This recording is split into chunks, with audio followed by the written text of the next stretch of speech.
So here we have this LEGO Star Wars 75354 Coruscant Guard gunship. Let's go ahead and open it up.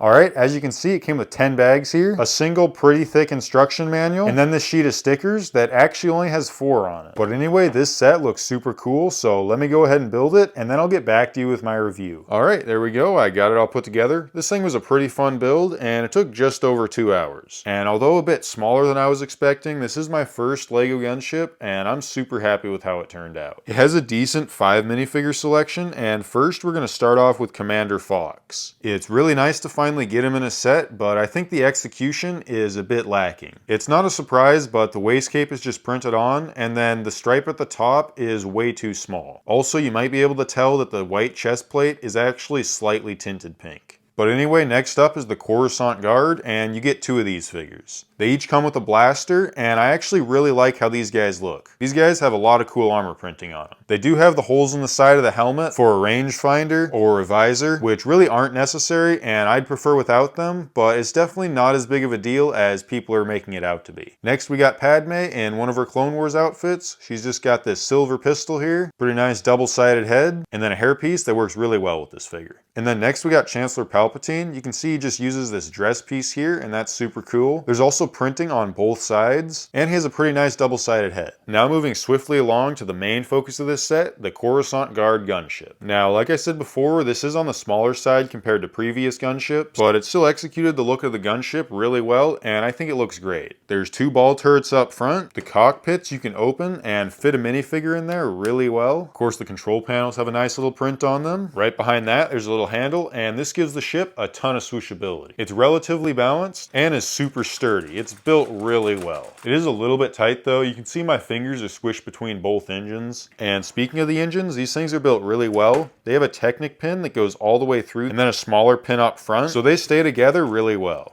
Going down the wing, these are built pretty well too. Some nice detailing with gray and white bricks. And then at the end here, we have a ball turret. Or at least what's supposed to be a ball turret, because unfortunately, it's just replaced with these 2 stud shooters. It does have an okay design though. You can see it's continued onto the bottom. And for kids, of course, these stud shooters give a little bit of extra playability. But honestly, for display purposes, I'm really just not sold on them. I just don't like the look of stud shooters. Taking a quick look at the back, you can see there's a little turret back here. And right behind that, on each side, you can see there's a little storage compartment. And this is a pretty nice inclusion. You can store a weapon or 2 in there. Alright, and going back to the front, there's this door here. There's a nice big Republic emblem on it. Unfortunately, it is a sticker and not printed. But anyway, you can open these doors up. And again, a little disappointing. There's nothing in there. And there's really not much room either. I mean, if you really try, you can get a minifigure or 2 to stand up in there. Or you could just toss a bunch in there. But it's really not that useful of a storage space. It would have been nice if they included like a weapons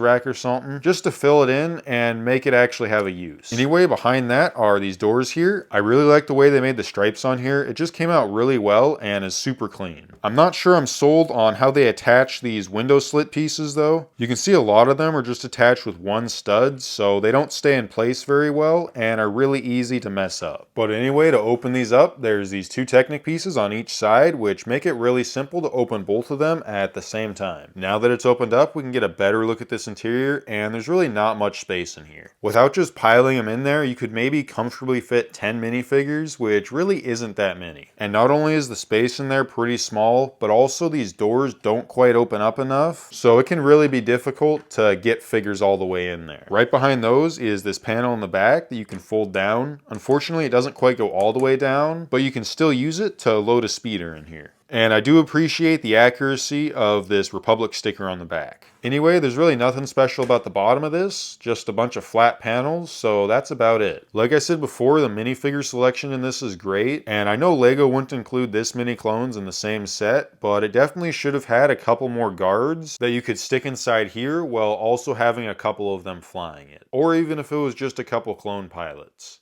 And I know this door is technically supposed to be 2 doors with one opening forward and the other opening backwards. And I'm really not too worried about that. A single door is just fine, but I do wish it opened a bit more so it was easier to access the back part. And I do actually like how they kind of made a more niche gunship instead of the normal white one. But anyway, overall, as my first gunship, I think this set is awesome. So despite the smaller size and disappointing Commander Fox minifigure, I think this is a great set and would definitely recommend it to anyone who doesn't already have a LEGO gunship.